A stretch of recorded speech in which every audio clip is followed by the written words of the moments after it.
to discuss his newest publication. So I will definitely leave that to him to discuss. But without further ado, I would like to introduce Matt Johnson, who will be moderating our conversation today, and of course the historian Kim Cook. Round of applause. They can.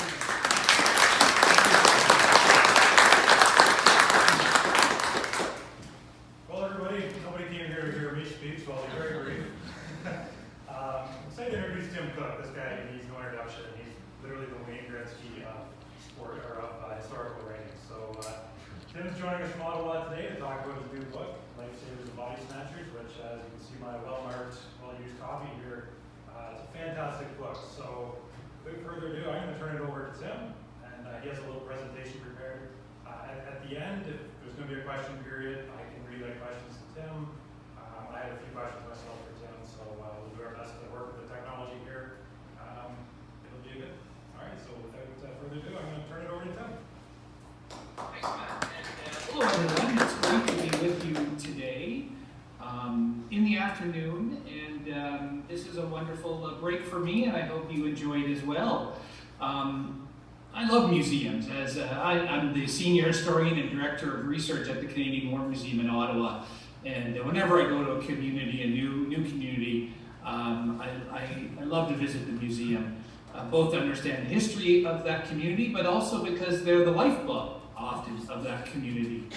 And I think of museums, how they've changed over the years, and this idea of programs like this to, I hope, enrich and bring some knowledge, and as we come very close to Remembrance Day, perhaps an opportunity for us to reflect on the service and sacrifice of Canadians over time.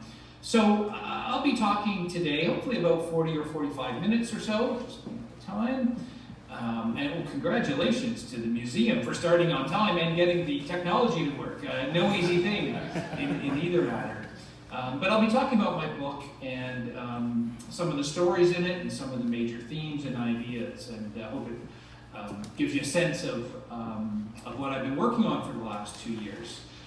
I've been studying and thinking about the medical war really for about 20 years now, grappling with the idea, maybe the contradictions of sending soldiers into battle to be maimed and killed, and then expecting other service personnel, doctors and nurses, to care for them, to repair them, to soothe their wounds and their wounded minds.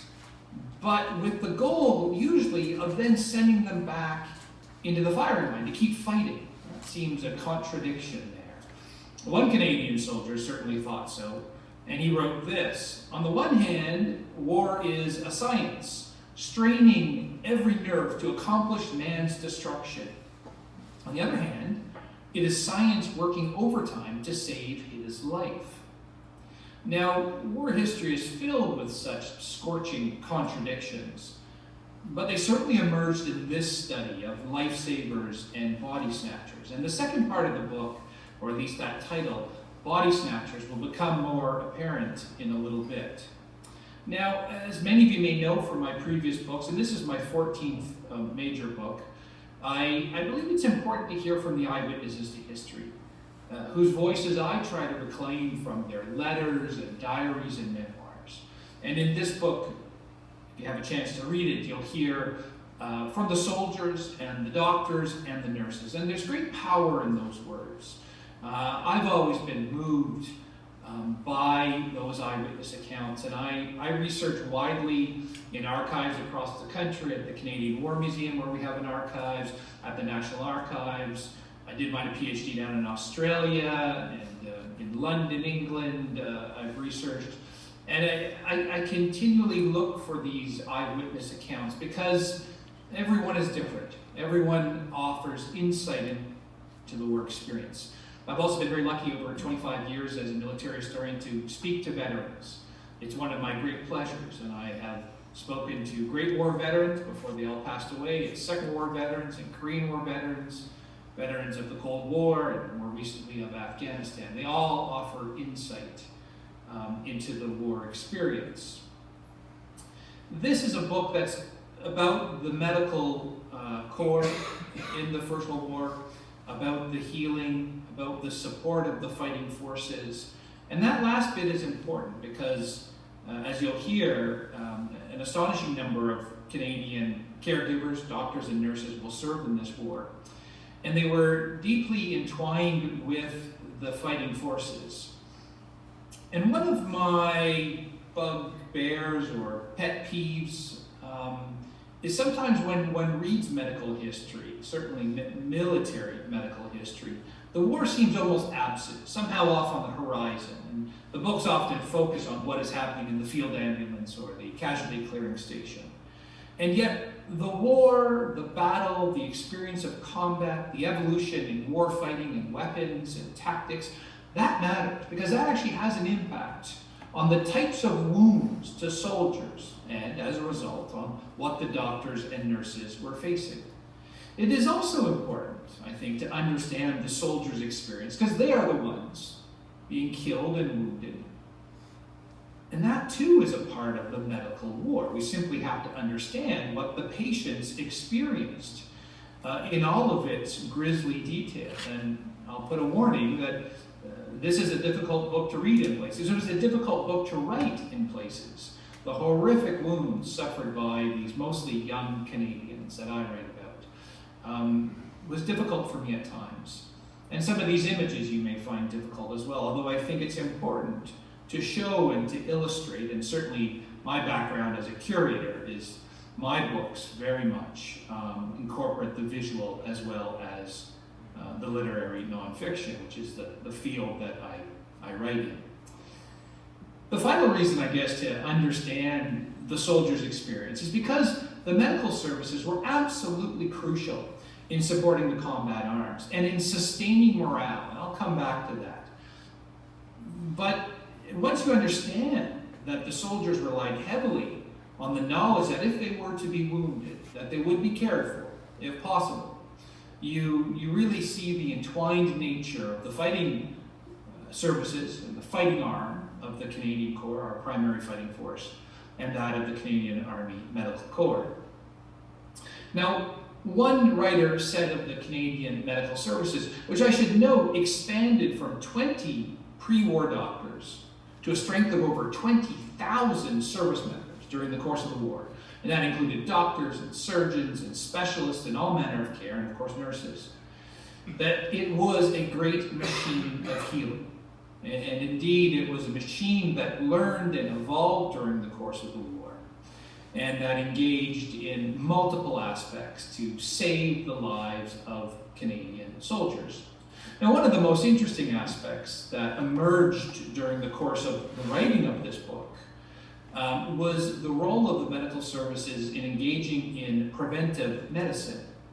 Now, I've written 14 books, I've curated more than a dozen national exhibitions, most of them on the First World War. I had known this before, but all books are shaped by the times in which the historian or writer is engaging in that act. And it's important to know that I started this book in April of 2020. And cast our mind back to that period when we were all in lockdown, all very scared about the pandemic that was emerging around us. And that was one of the things that actually compelled me to explore and write about this book. I, of course, knew about the pandemic of 1918 and 1919 that would kill 55,000 Canadians. And I wanted to know 2.5 years ago why we weren't talking more about that. It was the greatest historical example that we could turn to, at least in the modern period, to make sense of the pandemic that we were passing through. And so that was one of the ways that I began to think about and to research this book.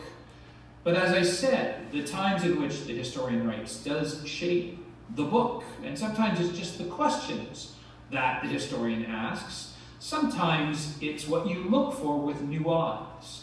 And the role of preventive medicine, I think, is really interesting. It continues to this day with our medical services. They call it force protection. And it's the protection of our armed forces, men and women, to ensure that they do not succumb to illness and sickness and disease. It's an important part of keeping armies from dissolving into mobs of diseased hordes. Indeed, one Canadian doctor from the Great War, McGill professor George Adami, who's critical in my book, and he pops up quite a bit. He was a very famous doctor of his age. He said the great outstanding feature of the war has been the triumph of preventive medicine. And I'm going to come back to that because I think it's a really important point. And by the way, isn't this an interesting image you're looking at here? This might not be out of place today. It's from 1918. You can see the cloth masks that these women are wearing. You can see the sign there speaking to the influenza virus. They didn't know it was a virus at the time. They thought it was a bacteria. To mask up. And again, I'll come back to how the Canadian Army Medical Corps dealt with the Spanish flu, as it was called at the time, or the virus as we know today. This book I also wrote because of a medical mystery that I had been trying to track down for about 15 years. And again, without getting too far ahead of myself, because I'm going to come back to it involved the shocking story of the collection of soldiers' organs, bones, and body parts. I'm going to repeat that. The harvesting of soldiers' body parts. And you see two examples here, a skull with a bullet hole through it that has been reconstructed, and a heart that has been savagely wounded by a rib. Yep. Just gonna have 1 second. I think we're not getting your screen. Oh dear. Okay. Let's take a look. I'm going to try to share again. There we go. Do you see something there? Yeah. Okay, that's good. Well, I'll go through the slides again. There's the fantastic book. And I do love this image. You see a wounded soldier on a stretcher being cared for by a stretcher bearer. And what does he have there? The obligatory cigarette. Now, very strange. Almost every single soldier smoked during the war. And when they were wounded, the two things they desperately wanted was water, because of the body's natural dehydration from losing blood and going into shock, and cigarettes. And it's interesting. It's not something I would have thought about, but it's in so many letters and diaries and memoirs. And I do love this image. Look at the soldier's shattered right arm and the use of two scabbards, bayonet scabbards, to stabilize it. This is the image I was just speaking to about that might not, for 1918, that might not have been out of place in the 2020 or 2021, possibly 2022 as well. And these are the body parts I was speaking to: the shattered skull and the heart, which has been severed by a shattered rib fragment. Now, just to come back to that, this was the medical mystery I'd been searching for years. I had spent years looking for the official records. I won't go into all the details because I'm going to talk about it in about 25 minutes. But I had, about 20 years ago, I had read in an account that there was to be a military medical museum created after the war, and that pathological samples, along with artifacts, were to have been sent to it to be put on display. And I had always wondered, what were those pathological samples? What did they mean by that? And I know what pathological samples are. They're samples drawn from living or dead, generally dead bodies. And I thought, well, it just couldn't be. Could it? Were they harvesting soldiers' body parts?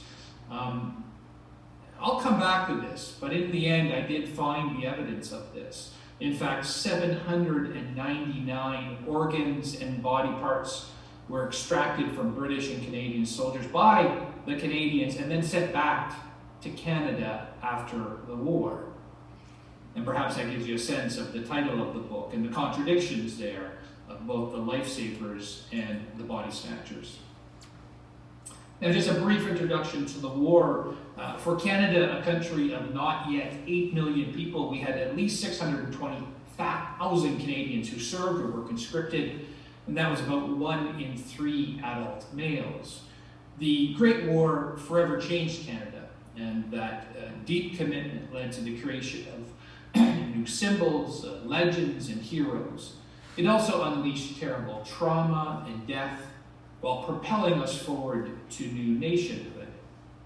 And yet, in the vein of the contradictions of war, it also nearly tore us apart along regional and linguistic fault lines while leaving us forever transformed. Now, there's many legacies to the war, but that's a different talk, and maybe I'll give that talk next year, if that's something we might like to explore in more detail. What's key, I think, today is that this massive force, with 1 in 3 adult males, as I said, was raised from across Canada. And they came from every community, all classes, all regions, almost all religions. They stepped forward, and this included the doctors of the country. And about half of all Canadian doctors served in the armed forces. And when they enlisted, they were soon instructed that they were more than simply doctors in uniform, aiding the sick and the wounded. They would also be a part of the military system. And as such, as officers, they often had to act as disciplinarians or as gatekeepers. And I'll explore that in a little more detail. But it was an uncomfortable position for some of the doctors to be in, who of course had the skills to aid and assist the wounded and the sick and the mangled soldiers, but did not want to be involved, sometimes at least, in being the gatekeepers and in deciding who would continue to serve at the front as they became more exhausted and broken down from the strain of war, and who would be removed to the rear. They faced contradictions. About a third of all Canadian nurses also served. Isn't this a great poster from Nova Scotia during the course of the war? They were commissioned officers, unlike their British counterparts, and they were responsible for the care of the wounded and many other roles during the course of the war. They became dietitians, they were engaged in physiotherapy, they assisted in surgery. A total of about 3,000 nursing sisters served during the course of the war, and they were drawn from civilian life, very much like the soldiers themselves. Now, both the doctors and the nurses, as I found in the book, took on an emotional burden as they cared for the ripped apart youth that were brought to them, as they lost men on the operating table or to infection, as they held the hand of dying soldiers as they whispered for their mothers. And that emotional load is revealed in the doctors, nurses, letters and memoirs, which again, as I say, form an important part of the book. And this is a great image. I really like this one here of wounded Canadian soldiers. And you can see a nurse there in her uniform. She's holding a little dog. The nurses really played a key role in the war for the emotional sustenance of many of these soldiers, many who were young men. Although if you look at this image, these guys are not all 18, 19, and 20 years old. But nurses were companions, they offered emotional support, and of course they carried out their really crucial role in saving lives. In every war, the soldier faces two enemies, wrote Lieutenant Colonel John W.S. McCullough. The one, he wrote, is the armed forces of the foe with their terrible engines of destruction. The other, the silent and in the past, the far greater foe, the grim purveyor of death, disease. Now, disease had always been the great reaper of armies throughout human history. It's really difficult to actually find a long war where disease did not, and I mean that, did not kill more than bullets or swords or shot or shell. Even the American Civil War from 1861 to 65, with its massively increased firepower and over 2,000 land battles, we still saw disease kill many times more soldiers than conventional shot or shell. And death by disease was a significant concern at the start of the Great War.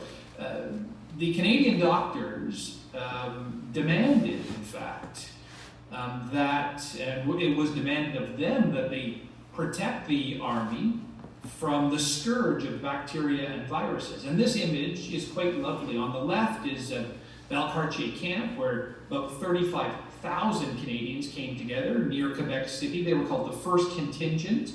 in September and October, and they were there before they sailed out.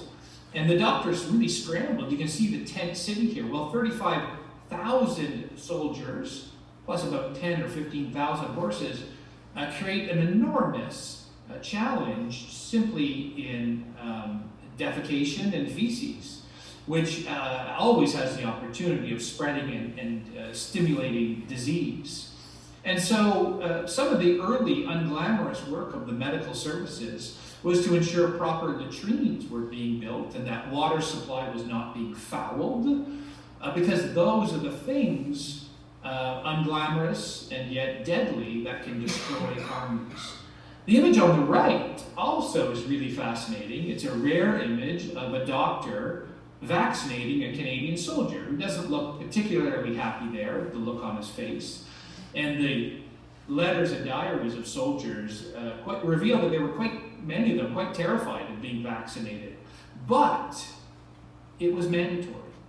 And this is really interesting. I didn't quite know this or clue onto this in previous books, but this mandatory vaccination was demanded by the medical services, which said to the Canadian High Command, it will save lives. And in fact, one doctor said if a soldier refused the vaccination, he would be removed from service. And the quotation is, he would not be allowed to endanger the health of his comrades. Now, they inoculated, against smallpox and typhoid being the great killer in the past of armies. And it saved lives. The medical officers tracked this in the official records quite carefully, and they continued to vaccinate soldiers throughout the war, to engage in sanitary work, to keep the Canadian Corps, our primary fighting force of 4 divisions by late 1916, about 100,000 soldiers strong, from dissolving into a diseased mob. And that role is absolutely crucial, and it's throughout the book, and if you have a chance to pick up the book, you'll see its importance. Now, the Canadians trained in England from October to February of 1915, and then arrived on the Western Front. They trained in the trenches in February and March, and then engaged in the first major battle, called the Battle of Second Ypres, in April of 1915. And you can see the shattered city of Ypres on the left here. This was the last Belgian city still in Belgian hands. It became a bit of a symbol of resistance. And on the right is a really rare image of Canadian soldiers. Why it's rare is that soldiers were not allowed to bring cameras into the trenches. They were seen as a security risk. And so we have very few photographs from 1915 until about in June of 1916, there was an official photography program that was established, and about 8,000 photographs were taken. And those are the ones that you often see and are in my presentation and every book published on Canada's experience in the Great War. But this is one that was taken by a soldier who snuck in a little Kodak camera, and I thank him for it. It gives a bit of a sense of the trenches here, and quite an interesting absence here. I'll give you a second to look at it, but what they are missing, of course, are their steel helmets.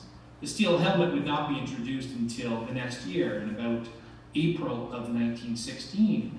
And one of the reasons why it was introduced was that doctors were saying there are so many head wounds that you need to bring in something to protect the soldiers' heads, usually from shrapnel blasts exploding above them. So really interesting, I think, images here. The Canadians fought in that battle from the 22nd of April. It was their first trial by fire battle. They faced lethal chlorine gas, which was unleashed. Even deadlier where the Germans outnumbered them and outgunned them. And this is a famous painting here by Richard Jack. It's on display at the Canadian War Museum. This is a print. It gives you a sense of the battle, I think. It's stylized, of course. And yet you get a sense of the fighting and the Canadian Ross rifles and a Colt machine gun there in the center, and wounded and slain soldiers, including those who seem to be gassed. The wounds in this first modern battle for the Canadians were shocking in their brutality. Bullets and shrapnel ripped through flesh and organs, while high explosives dismembered bodies and collapsed internal organs.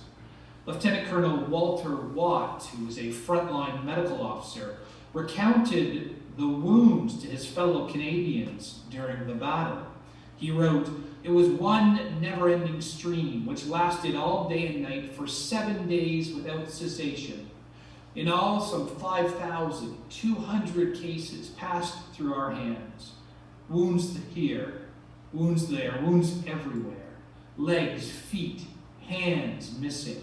Bleeding stumps controlled by a rough field tourniquet. Large portions of the abdominal wall shot away. Faces horribly mutilated. Bones shattered to pieces. Holes that you could put your clenched fist into." It's a vivid, ghastly recounting of the bloodied and torn soldiers who he cared for. And I'll just remind you there of the opening part where he says 5,200 cases came through his field ambulance in the course of a week. I mean, that's staggering. A field ambulance has 10 medical officers, so it gives you a sense of just how they were massively overwhelmed by the avalanche of bleeding and bloodied soldiers. At Ypres as well, as I've said, the Germans unleashed chlorine gas that burned out the lungs of the soldiers. It was a horror show. And the Canadians and doctors were mystified in treating these victims. And it was really the first time that chlorine gas had been used on the Western Front, and really in the history of warfare. Later in the war, doctors learned to treat some of the cases with oxygen, although it was always in short supply, and there wasn't much that could be done for soldiers who ingested or breathed in a lot of the chlorine gas. This is a fairly rare image from 1916. It gives you a sense of the enormous size of these gas clouds. This is an aerial photograph. The ones the Canadians faced at Second Deep was 5 kilometers long, and it was created by the Germans bringing forward steel canisters that they opened up to create this enormous death cloud that rolled through the Canadian lines. Later in the war, there'd be an evolution in deadlier gases and delivery systems where gas was fired from artillery shells. And in July of 1917, the Germans introduced mustard gas, which changed the nature of the gas war again. Up to that point, soldiers had been issued a gas mask, which largely protected them from chlorine or the deadlier phosgene if they could get it on in time. But mustard gas was a persistent gas that could last for days in the mud. And as you can see from the image on the right here, it burned and created these horrific blisters on soldiers, which often became infected because of the cesspool environment in which the soldiers were fighting. And in fact, mustard gas was a bit like COVID in that it passed from person to person. Often the soldiers would get the mud or the dirt on their uniform, which was impregnated or corrupted by mustard gas. They would go into a dugout into the ground 20 or 30 feet below the surface, and there they would slowly gas their comrades. In fact, they became living weapons. Now, the gas burned the skin, as I said, created these blisters, and temporarily, in the most cases, thankfully, blinded soldiers as well. It was a terrifying weapon, and doctors and nurses struggled to deal with the patients. And often they were injured as they treated these patients. Doctors and nurses suffered burns to their hands or torsos, their lungs. I remember reading an account, and I think I recounted in the book, of a nurse whose hair withered to a sickly yellow color because of the gas. Many suffered eye damage as well. So they had to find ways to treat these mustard gas patients, which I recount in the book. And they did have a number of ways to do this, often with a solution of soda to help reduce the poignancy of the mustard gas, various ways to treat the blindness, but in several hundred cases, the blindness was permanent. Now, to return to Second Deep in April of 1915, the Canadian division of about 18,000 suffered 6,000 casualties in about 4 days. That would be killed, wounded, missing, and prisoners of war. One Canadian surgeon, William Boyd from Winnipeg, said, "The number of wounded pouring in is frightful. All the talk about the glory and glamour of war is rather apt to stick in one's throat." And another doctor said he wished all of the politicians who had started the war, or at least not intervened to stop the war, could at least spend 1 day in a hospital. And he said that they would change their mind very quickly about the nature of war. Now, after the battle, as the fighting continued throughout the summer of 1915, the Canadians, like the British and other forces, had to put in place a more systematic medical system. And this is a really interesting diagram here with the Western Front at the top, the firing line, and no man's land in between there, and the Germans would be above this. You can see the movement of the wounded, who initially would be carried by stretcher bearers back to a regimental aid post, where a medical officer would be there, usually caring for his battalion of 1,000 soldiers, and then slowly moving back to dressing stations, to field ambulances, to casualty clearing stations, and then ultimately to the hospitals along the coast.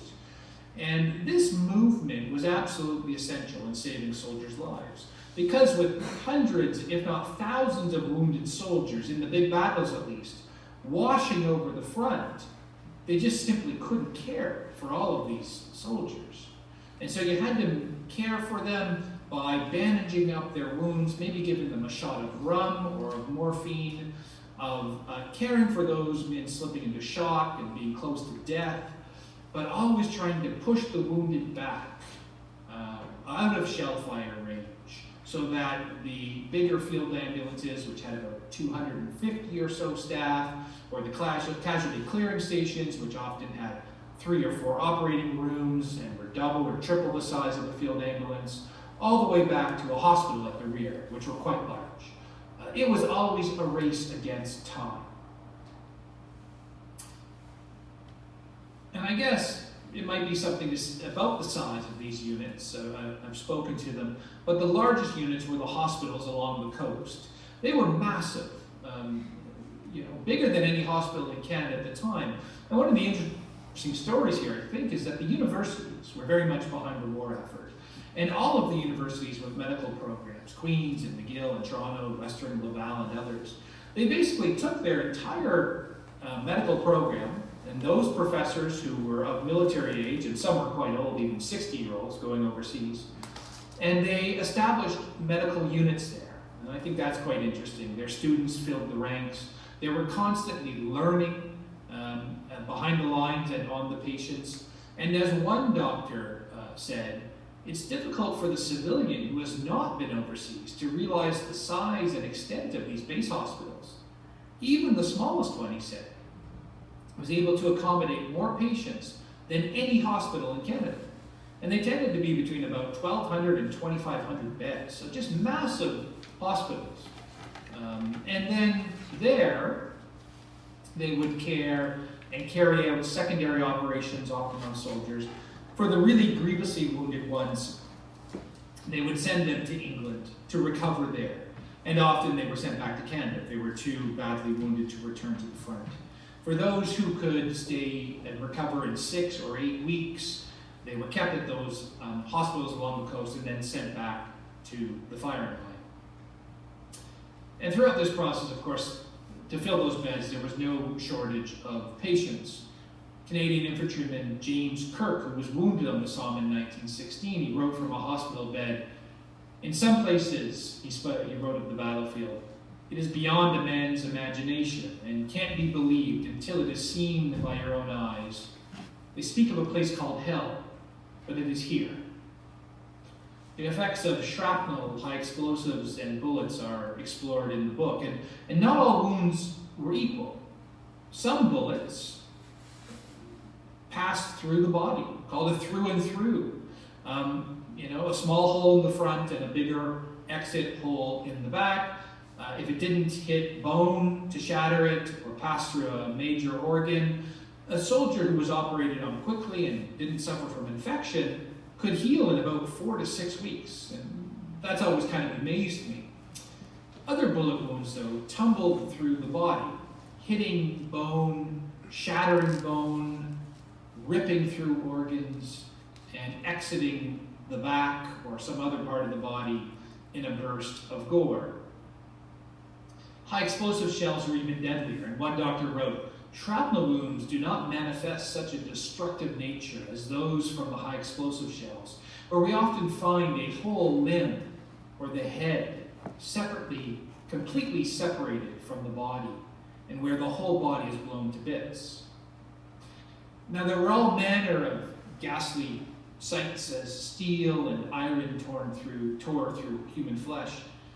Shell fragments, the casings of the shells, they were weirdly twisted metal. And if you walk the Western Front today, you can still find shrapnel and shell fragments just by almost kicking the soil and the dirt. Those caused the most complex wounds because they tended to tumble through the body, bouncing off bones and creating jagged, unpredictable wounds. Bullets and shrapnel and shell fragments did tremendous damage to the human body, but they also dragged in bits of dirt and uniform into the wound. And this is the age before antibiotics. And as a result, almost every wound was infected with gas gangrene, which was a rampant infection that surged through the bodies. And it really was surprising. In 1914 and 1915, the doctors had no idea how to treat these infections. Their last war, you should remember, was in South Africa, where the soil was not the same. The soil in France and Flanders, because its farmers' fields had been impregnated with animal and human feces for centuries. And those microbes were driven into the body and caused these ghastly infections. And so throughout 1915, as patients died in great numbers from infection, and the doctors watched on with impotence, they began to try new techniques, new saline solutions to clean wounds, which had some effect. Sometimes they used types of bleach, which are absolutely ghastly. Imagine the pain from that. More successful was to cut out great swaths of flesh and muscle. And this became the accepted means by which to clear a wound, hopefully cutting out the infection. So they cut. Sometimes as infection took hold, they had to amputate limbs if necessary. And the image on the right has always haunted me. That young kid there who enlisted at 16 had both legs blown off by the age of 17. This evolution in surgical treatment was very successful. Wounds to the abdomen or the brain in 1915 were almost always a death sentence. By 1917 and 1918, many of the patients could be saved. The same I found, which was surprising, for broken femurs in your leg. A broken femur that jutted through the skin, the bone jutting through the skin, was almost always a lethal wound because of infection. With new surgical techniques and new types of splints, those wounds, by the last 2 years of the war, were consistently being treated, with the patients being saved. This image here is another innovation from the medical war. It's an X-ray machine.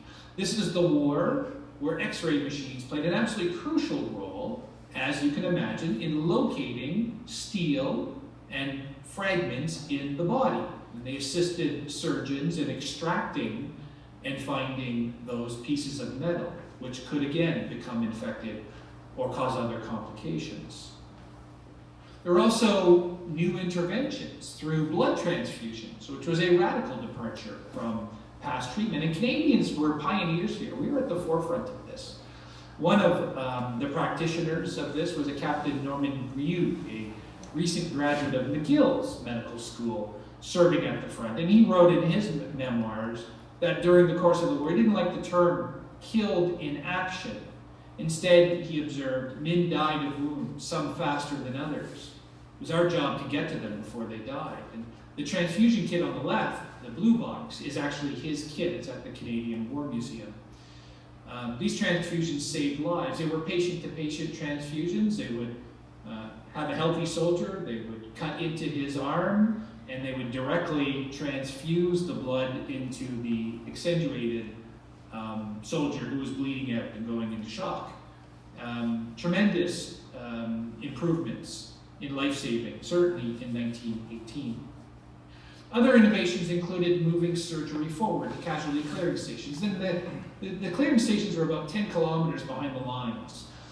what they realized is that it was taking too long for wounded soldiers who had suffered tremendous blood loss and had slipped into shock to reach the operating tables at the rear hospitals. And so they moved that surgery forward, and that really saved lives. And the casualty clearing stations became the surgical epicenter, and the survival rate increased significantly in the last 2 years of the war because of that forward surgery. And we know today, of course, that the time it takes a patient to be operated on has an impact on their survivability. Now, throughout these battles, the rush of wounded, the thousands of casualties at the Second Ypres or the Somme or Vimy or Hill 70 or Passchendaele or the battles of the last 100 days often overwhelmed the medical services. One Canadian private at a field ambulance wrote, "From the inferno they come, the battered wrecks of humanity. Limping along, they are supported by others, some with heads swathed with bloody bandages, others blinded, led by those who can see, legless men, barely alive, or borne by stretcher bearers. Some do not survive the trip." And so I talked about that in the book, the rush and the experience of the battle and the treatment.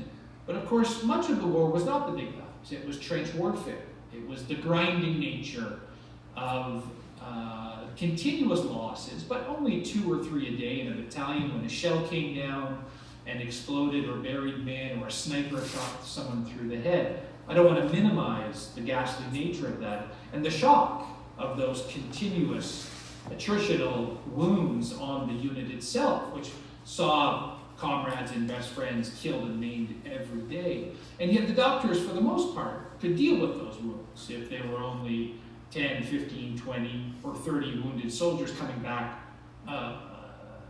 from the front in between those big battles.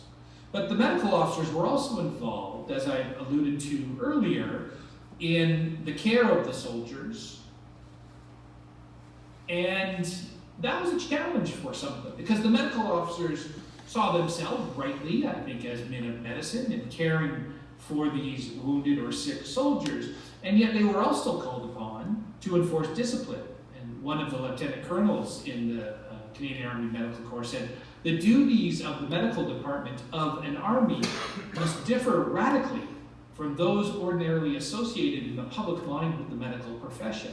What he meant by that is that with all of the soldiers at the front, worn down and exhausted, many suffering from tremors, from sleep deprivation, and the constant fear and deprivation, scratching at the lice on their body, warding off the rats that lived in the corpses of no man's land, dealing with the sudden death of a sniper's bullet through the head or the explosion of the high explosive shells. They all began to break down. And it was the role of the medical officer to decide who could stay at the front and who would be brought to the rear for rest. And this became very much a moral dilemma. And these two cartoons are really interesting. Some of you may know one of my previous books, A Secret History of Soldiers, where I looked at the culture of soldiers and how they coped and endured. And these are two cartoons from newspapers that were published in hospitals. And the one on the left, I think, is quite interesting. Silent thought. You have a medical officer looking at a wounded soldier's foot. And in the bubble above the wounded soldier, who's clearly in pain, he dreams of a ship that will take him back to England, which they call blighting. While the thought bubble of the medical officer is of a soldier swinging the lead. And that was a term they used for malingering, for a soldier who was not really that badly wounded, but just was desperate to get out of the line. And this, I think, captures nicely the contradictions of the medical ward, where the medical officer is the gatekeeper here. In civilian life, he surely would have said to the wounded worker, "Oh yeah, take some days off work and we can treat this." But the soldier is needed in the firing line, and he has to suck up the pain. Or he goes back, recovers for 3 or 4 days, and then goes back in the line. And that contradiction is evident, and I talk about it in the book. And it was really difficult for some of these medical officers because they didn't want to play that role. In fact, one doctor said his primary role was to convince sick men that they could keep serving and fighting. And one of the ways they did that is, we look at the cartoon on the right, or my right, you see German soldiers running away from what? A bomb? No. It's the number 9 pill. And what was the number 9 pill? Well, when wounded soldiers came to a doctor, he had a few things he could give them. He could give them rum, which helped to deaden the pain. He could give them morphine, which he rarely did unless it was a really traumatic wound. More often they gave the number 9 pill, which was a light aspirin and laxative. Now the soldiers didn't like this. They wanted the rum.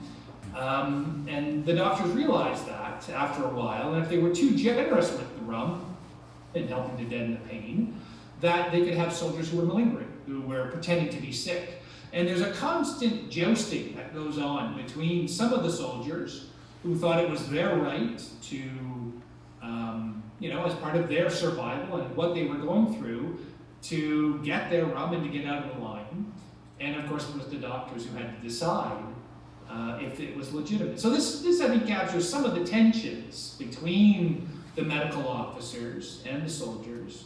And sometimes it was framed in a kind of Jekyll and Hyde type of metaphor.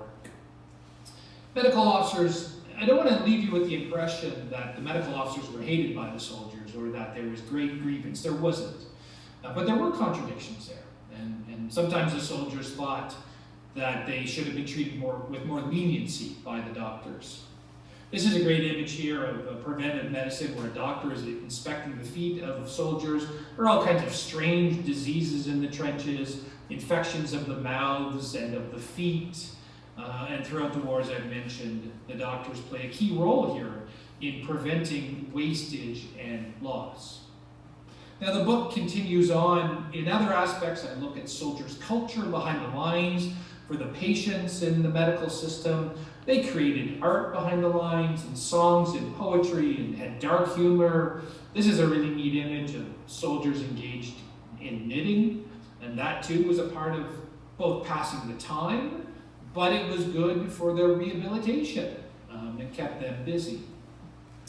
And throughout this period and others, the medical services play a key role in that element, which is so intangible, of morale, in keeping up the soldiers' spirits, in allowing them to keep up the fight in conditions which were absolutely shocking. And soldiers, for the most part, were willing to fight and to go into battle and to continue to serve. And there's all kinds of reasons why they do this. But one of them is a social contract they have with the army, that if they are wounded, that they should be cared for, that they won't be left to rot like during the Crimean War, only 60-odd years earlier. And I argue this too, in addition to the preventive medicine, in addition to the actual surgical care to save lives, and in the post-recovery process, this aspect is absolutely crucial to understanding the key role of the medical services. The medical services that were often so badly stressed from the challenges of the unending casualties. They underwent enormous emotional pressure, triage on selecting often which men could be treated and sometimes which ones would have to be left to die. These life givers, I argue in the book, sometimes had to decide who would die. Having said that, if you were a wounded soldier and you reached a doctor, you had a 9 out of 10 chance of survival. Those are very high odds. And it attests to the skill of the doctors and the nurses. What's hidden in that figure, though, are those soldiers who died in no man's land, who died in the shell craters, who died as they were being carried back to the medical units. And ultimately, as we know, 66,000 Canadians would die during the war or in its immediate aftermath. Now, the doctors and the nurses did not score victory all of the time in the medical war. Shell shock, what we would now call a mental wound, was a perplexing injury for many soldiers. The High Command didn't understand why soldiers were breaking down. The medical services at first thought it was a physical wound, so a concussion of the brain from the shells. That's where the term shell shock comes from. Later, they came to understand it was the withering, unending pressure that the soldiers faced from the attritional war. And in the book, I talk about the various treatments that the doctors engaged in to try to help the shell-shocked patients. And we can talk more about that in the question period, if that interests you. There was also the flu, of which the Canadian Medical Services really couldn't do much to treat the Canadian soldiers. And as I mentioned before, about 55,000 Canadians died, of which at least 1,500 soldiers died. Now, the medical services understood disease, and so they engaged and did the right thing insofar as they created isolation wards to keep sick soldiers from infecting others. But often, there was not much that could be done other than hydration and some pain relief. But that flu, I think, is really interesting. The medical services understood that they had failed, and they talk about this, that they failed to keep their soldiers safe. And one of the lessons that they learned, and they were constantly learning lessons, was after the war to engage in more preventive care.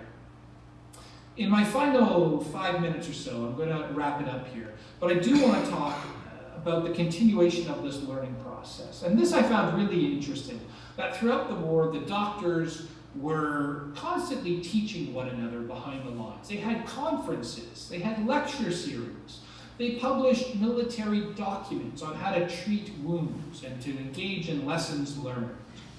And they autopsied the soldiers as well. And to come back to the medical mystery I talked about at the beginning, which this book is the first to ever explore this, part of that involved the harvesting of body parts from slain soldiers.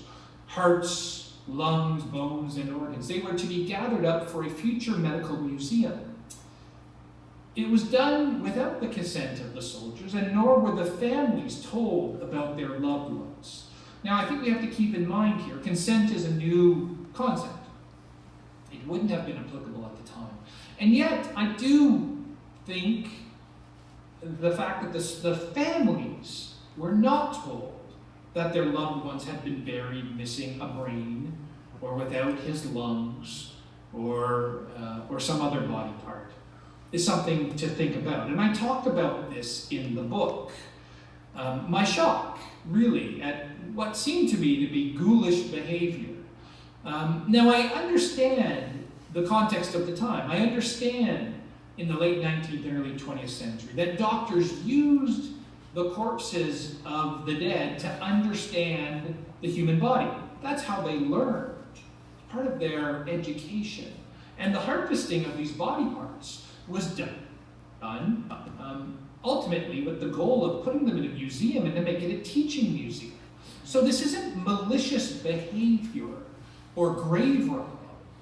And yet, the fact that 799 body parts were brought back to Canada, put on display, and this is an amazing 2 series of photographs of one of the exhibitions, and you can see some plaster masks of soldiers whose faces have been shattered.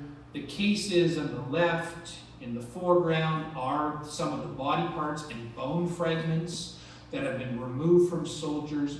On the back side of this, unfortunately we can't see it, are some of the wet tissue they call it, but are the organs that were extracted, brains and lungs. And this gives you a sense of how they were laid out in an exhibition. Now, I understand what was motivating the doctors here to do this. And yet what I think is fascinating is that these were not the regular people who contributed corpses to medical schools, which tended to be the destitute.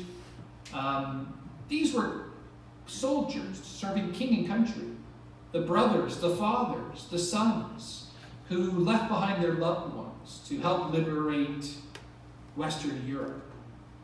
And I think that is different, and partially the way we have talked about our soldiers, the need to remember, the honoring of the fallen, the sanctifying of the fallen. the creation of thousands of memorials across this country, the Poppy, Remembrance Day, local cenotaph, stained glass windows, commemorative histories. These citizen soldiers, when most of these commemorative acts were created or memorials were erected, these citizen soldiers in the 1920s were said to have died in the defense of liberal ideals in a just war. They were the glorious dead, as they were called. And how could we have turned them into medical specimens? I try to address that in the book. It's not an easy answer, but it does capture, I think, some of the contradictions that I've talked about over the last 55 minutes. I'm going to finish up here with some of the legacies of the war. With half of all doctors returning to Canada, they brought with them the lessons of war.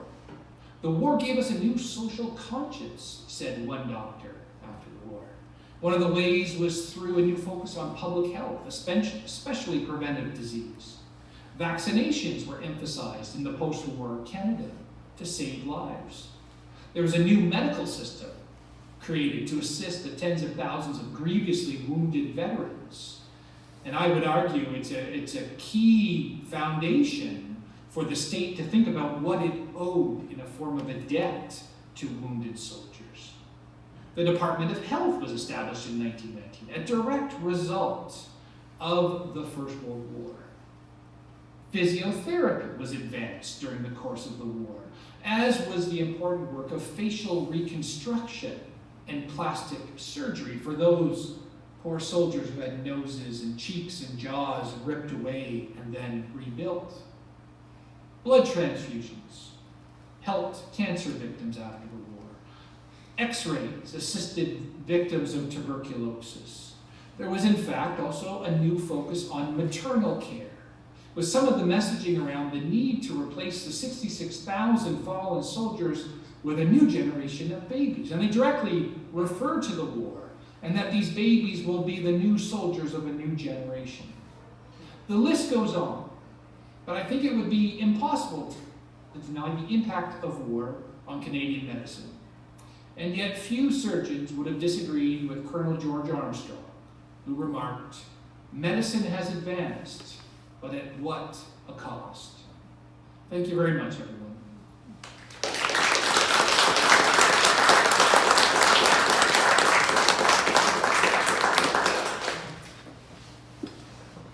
All right, so at this point, thank you, Tim, that was fantastic. At this point, I'm going to turn it over to the audience if anybody has any questions. I'd like to ask Tim, we're going to just share your question, and Tim can't hear, I'll just I read the book, fantastic, as usual, and I've studied a lot about Canadian nurses in particular, and I still learn every time in the book, so thank you for that. I do have a question that's lingered for a long time with the nurses and their officer status with the Canadian Army Medical Corps. We know it affected their social relationships, their paycheck. There was resentment from the British and Australians and Americans. But in the final analysis, do you think that their officer status had an impact on their ability to carry out their duties in the hospital wards compared to their non-officer colleagues in other armies? Great question, and you sound very knowledgeable about this, and I appreciate the kind words. We in Canada have always taken quite a lot of pride in the fact that the women serving as nursing sisters were officers. I think that might be a little bit of the modern Canada looking back and saying, we've raised the status of these women to be officers. And your question is a little more pointed, and a good one that I haven't always thought about. Did it have an impact? I do think it had an impact. It did cause some grievance, as you say, and in fact, when a number of nurses were awarded military medals for gallantry, they were not given the Military Cross, which is what an officer should receive, but they received a military medal. So it's a bit blurred, but that's because the Canadians were part of the British forces. But by being officers, it seems to me, and Cynthia Tolman has written a nice book about this, and my colleague Melanie Moran-Pelche, and you've researched it, it did give them some authority over the enlisted men in their hospitals. So those would be the privates and the corporals and the sergeants. And this is a hierarchical army. And while we often think about the nurses as these angels of mercy, it is more complex than that. And I think it's very clear. Some of these nurses, many of them were generous of spirit and giving a tremendous emotional care. Others, as you can imagine, were tired and exhausted and worn out and didn't have the emotional bandwidth to do that. And also, if we extend this to some of the treatment, I mean, changing of bandages is a very painful thing, especially if there are plugs in open wounds. And physiotherapy is difficult as well. And sometimes it takes an authority, in this case an officer, to impose that on the enlisted men who didn't want it. I think that's probably the area where it has the greatest impact, although I would be happy to be challenged on that. I was just wondering, within the medical ranks, like the stress they must have been under, and the horrors that they saw, who provided them with support? Because I can see the soldiers in the trenches, the shell shock and everything, but there must have been trauma, like mental trauma to the healthcare workers from what they just saw on a daily basis. And how did they get through it, and what support did they have? Yeah, great question. And I looked for that in the letters and the diaries. And certainly doctors and nurses talk about the strain, the emotional load of especially young boys who surgeons save on the table, but then get an infection and die in agony over 2 or 3 weeks. And that was really difficult. And I write about this in the book. But very few doctors and nurses seem to have succumbed to what we would call shell shock, or what they called that at the time. There were some nurses. There was a small nursing hospital, dedicated for nurses who broke under the strain, but very small in number. And I had to conclude here that despite the horror and the wounds that were seen, that the training of the doctors and nurses and others allowed them to go forward with this and to be able to do their duty. Now, it is an area that needs more research, but I didn't see a lot of evidence of that. The exception here are the stretcher bearers, and stretcher bearers tended to be privates. In a battalion, there were 16 stretcher bearers under command of a medical officer. They had a very difficult job. Of course, they are battlefield medics. They were racing over the battlefield through no man's land, caring for soldiers, underneath shell fire, moving forward through the maelstrom of destruction, caring for a man, bandaging his wound, maybe giving him a shot of rum or a morphine tablet. Good luck, sending him to the rear. And a number of stretcher bearers broke down. And it was widely seen as a very dangerous job. And in fact, there are casualty statistics in the book which make it very clear that these stretcher bearers suffered very high casualties.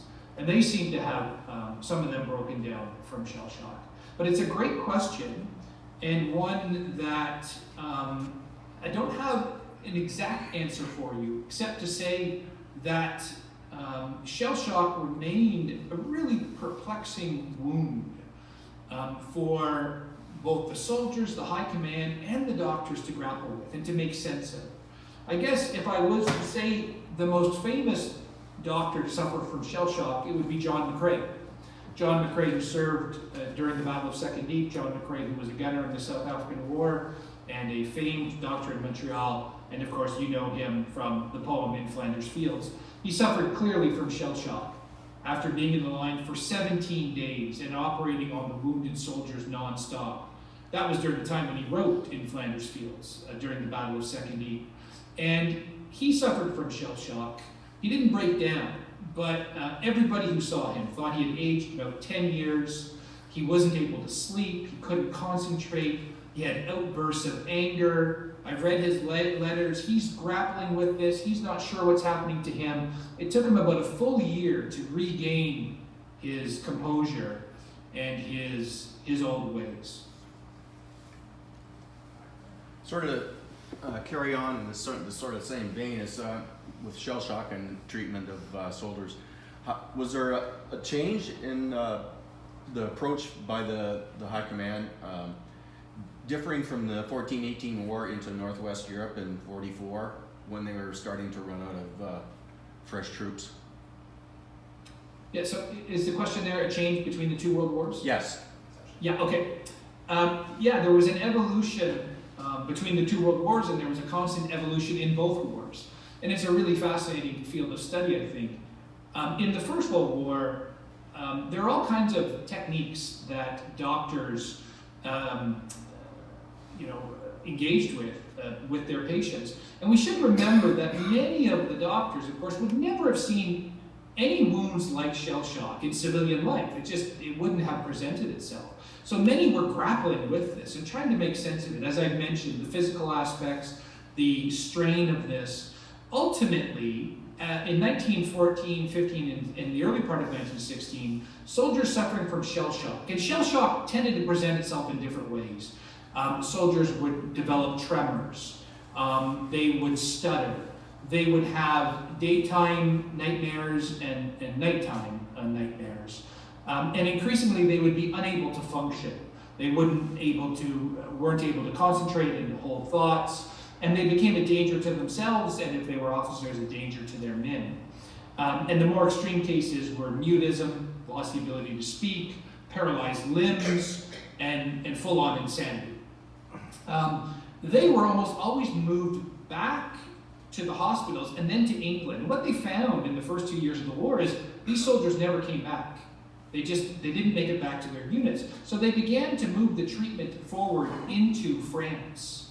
And there the treatment varied. Sometimes it could be quite therapeutic. It was at a spa, a warm bath, Freudian talk therapy, rest, reading.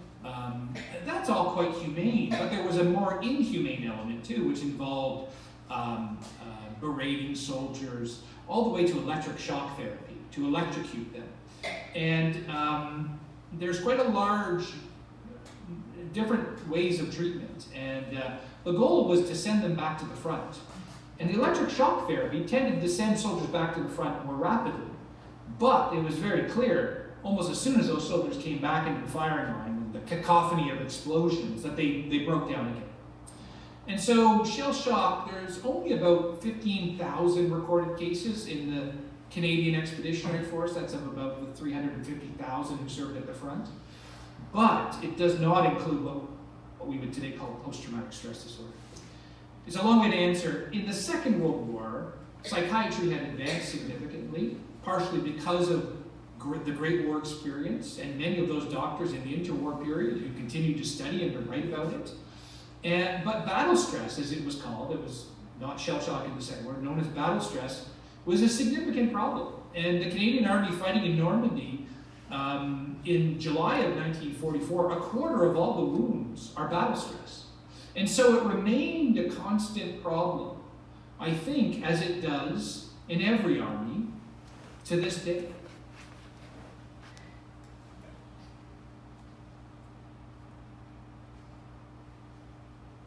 Have you looked at long-term stays of soldiers over the decades after World War I? I recall stories about the Veterans Hospital, I won't say what city, but that there had been soldiers from World War I who had to more or less live in a tub of oil because of, say, a manganese wound of some kind, and they couldn't be taken out or they'd be burning. Has there been any longitudinal study on that? Yeah, it's a great question, and I only allude to it in this book. And it hasn't really been fully studied, partially because those records, surprisingly, are still closed because of privacy reasons, even though all the Great War veterans are gone. And I don't even know if they are still, if they have survived.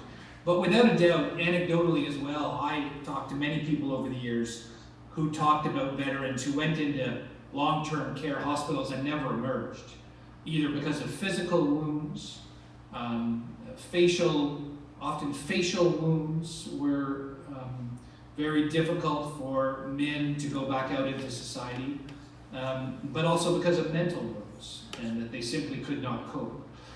We did have and continue to have long-term medical hospitals for veterans in this country, fewer today than in the past, but Sunnybrook and the Rideau, Purley in Ottawa, and in other places. And without a doubt, there were some First World War veterans who went in and never emerged. It's a history that has not been written yet, and I fear that perhaps we may have missed the time to write it, unless those records remain, I have to assume, at the Department of Veterans Affairs. And at some point, maybe they will be opened up, and we will gain another appreciation, a dark one, I suspect, of war's lingering impact on Canadians.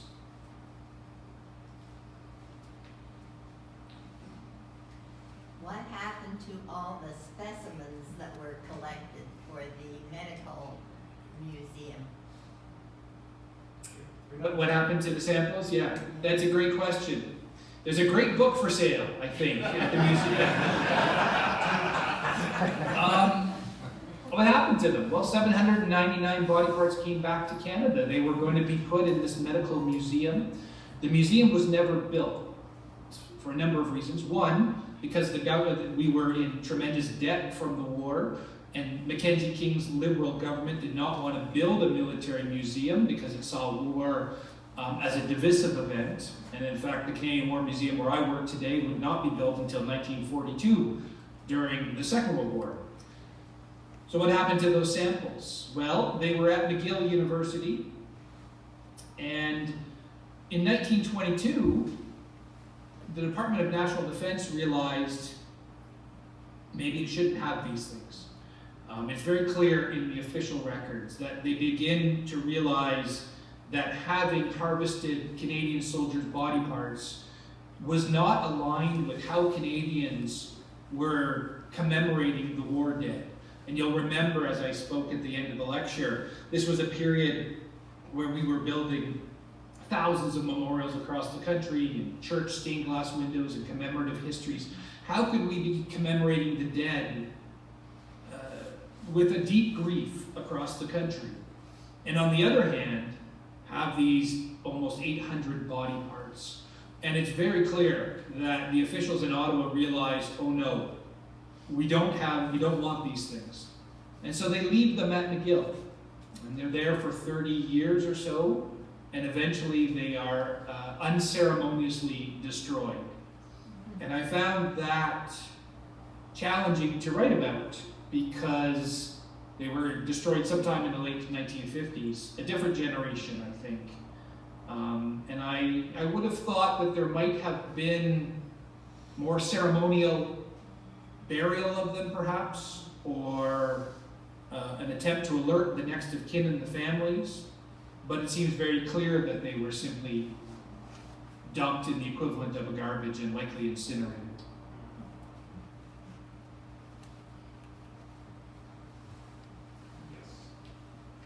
I'm aware that in 1918, the vets came back that had lost their vision. They started up the CNIB. Were there any other organizations similar to the CNIB started up by vets like that? So the CNIB directly emerges, of course, from the First World War and the blinded soldiers, of which I think there are at least 300 Canadians who were blinded during the course of the war, about half of them from bullets or shell splinters tearing out one or both eyes, and about half of them from mustard gas. And the CNIB is one of those really interesting institutions that is still with us today. Was the question if there were other institutions like that? Yes. Not in the field of medical health, I think. other than the Department of Health, which is established in 1919. And we don't have a Department of Health before that. And that gives a sense of how the war had shifted the thinking among Canadians, led by doctors, about the need for better health and nourishment. And one of the key events, is something I write about in the book, is that there were about 100,000 Canadians who were turned down from enlistment. These were young men who were malnourished and malformed from poor nutrition, growing up in the inner cities, and they simply could not soldier. They were too small or too weak.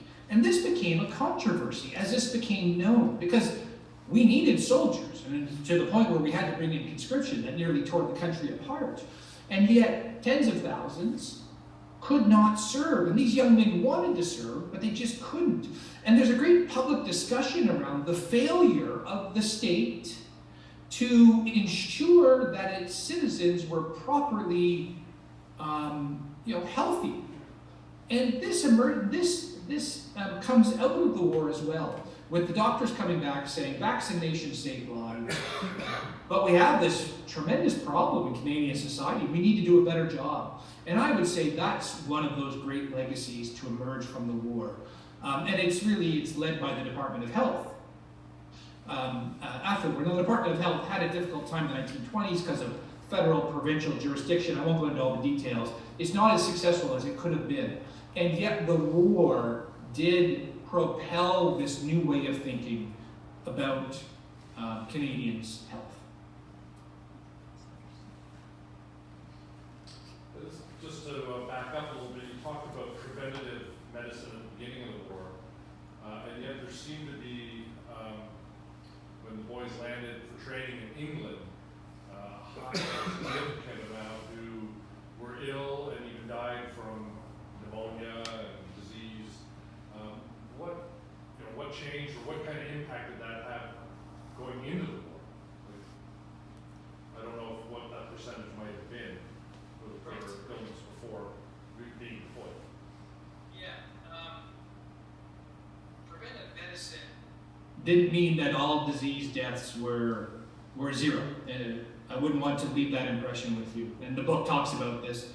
I think one set of statistics, and of course, I think it was Disraeli, the great British Prime Minister, who said, statistics, statistics, damn statistics. And by that he meant there's constant statistics on everything, and it's really hard to settle on one set of statistics.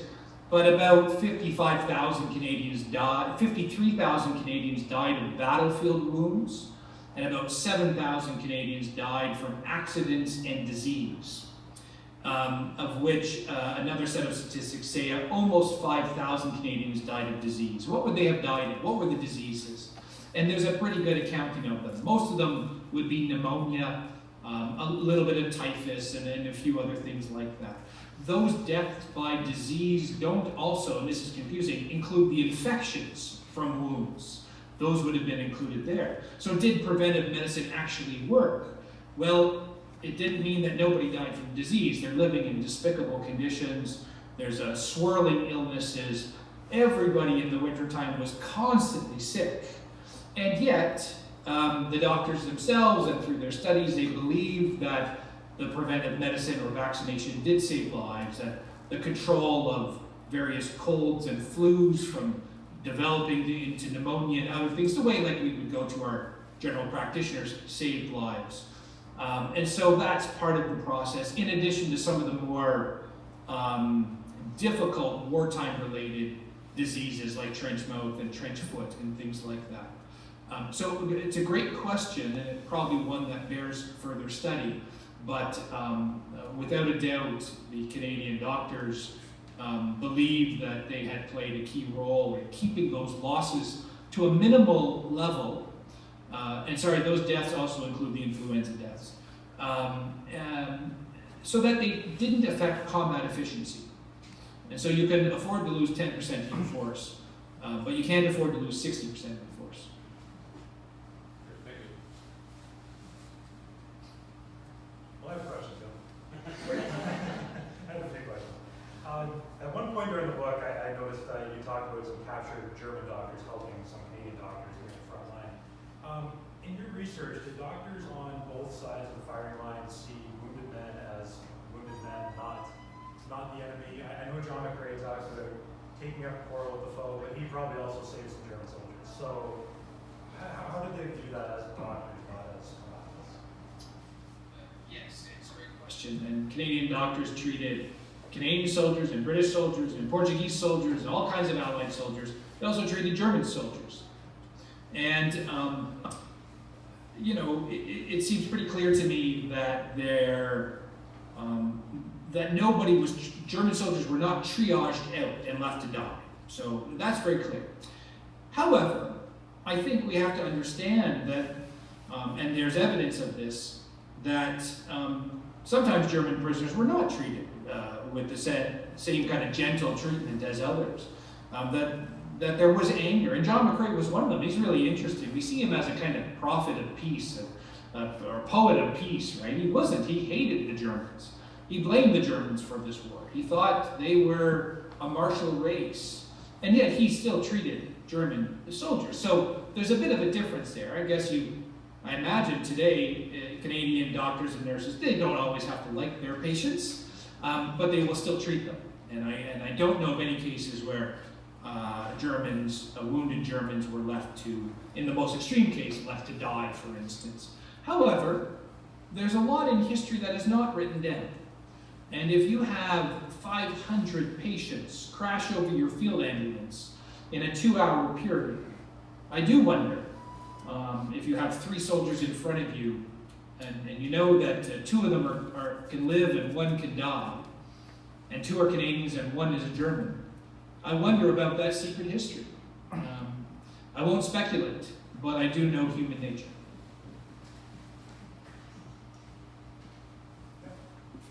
This might be a little silly question, but you talk a bit about after the armistice and the medical corps and interacting with civilians. But during the height of the war, did you find there was any sort of MASH-esque kind of pregnant civilians wandering onto the compound and Canadian personnel treating them and that sort of thing? Or was the civilian population not really having any interaction? It's a great question. And I do talk about it. Well, the medical services, Canadian medical services, did treat Belgian and French civilians who were in their sector in what I think we would see as humanitarian kind of refugee care. We should remember that this vast battlefield on the Western Front was fought through French and Belgian cities and villages and farms, and that tens, if not hundreds of thousands were turned into refugees, many who were in very poor health, just as refugees are today. And so Canadian doctors were involved in helping. There's also the case of venereal disease, which I write about in the book. This was a significant problem of Canadian soldiers contracting venereal diseases and how they would be treated. And I talk about that and the very painful treatment, a type of arsenic administered usually over about 60 days, which left soldiers with bleeding gums, and about a dozen of them died from the treatment, a type of chemotherapy. And medical practitioners were called upon by the High Command often to intervene, again to be gatekeepers, to keep civilian women, sex workers we'd call today, prostitutes at the time, away from the soldiers. And one of the interesting things is that the Canadian soldier was often infantilized, seen as an innocent, preyed upon by these prostitutes. Well, that's not how it worked. The Canadian soldiers often went out using their money and their leisure time to engage in all kinds of acts, and sometimes leading to venereal disease. And that's an interesting part of the interaction with civilians. The final thing I'll just say is in the 100 Days campaign, the series of battles at the end of the war, where the Canadians, who played a really key spearhead role and are part of the advance to Mons, as they liberate about 50,000 French and Belgians, they are in very poor health, many of these civilians. They're in poor health because they've been under German occupation for 4 years, 3 months or so, and the influenza epidemic as well. And so Canadians were involved both in medical care, but in issuing food to many of these malnourished and very civilians in poor health. And that too is a part of the work of the medical officers in the Great War. And of course in the Second World War, if we think of the liberation of the Netherlands, and every war in our history, where our men and women in the medical services continue to not only treat Canadians in uniform, but civilians who they encounter in the war zone.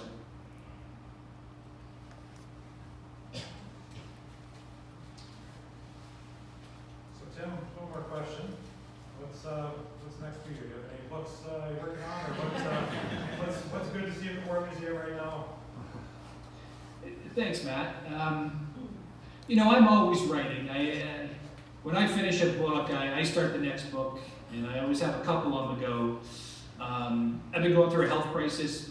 That hasn't been a secret. I've written about that in the Globe and Mail and other places. So I've been a little bit jammed up in fighting a pretty serious disease, but hopefully I will be back. And I research and write because that's what I do. I fought cancer 10 years ago, and at the time I was scared, and everyone said down tools and focus on your health, which I did. And then about 3 weeks later, I was bored out of my mind, and they went back to reading and writing and taking some solace from the men and women who have served this country in times of great stress and strain. And I never think that I'm, flying in a Lancaster or in a slit trench in Normandy or on the Somme, but I do think there are lessons from Canadians in the past who have faced their own mortality in tremendous times of turmoil, and I have looked for lessons there. I am working on a project, but it's a bit early days, Matt, to share, but I do hope maybe in 2 years I'll be able to come there and talk about it.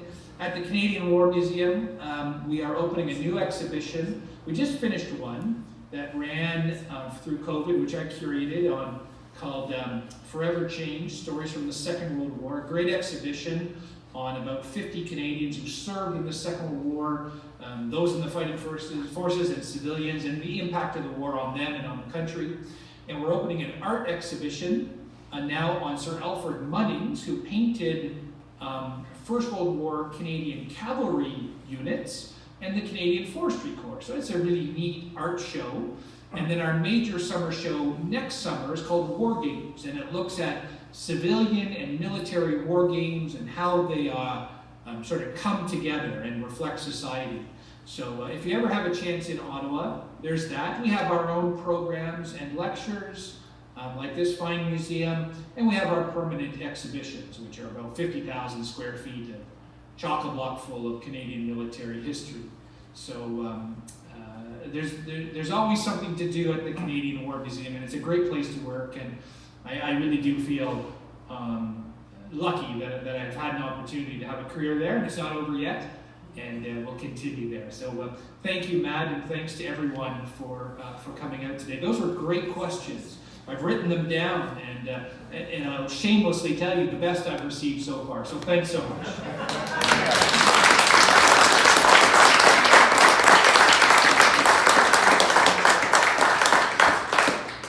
So we just want to thank you very much, and thank you for continuing to write these fantastic books. It really brings the past to life, and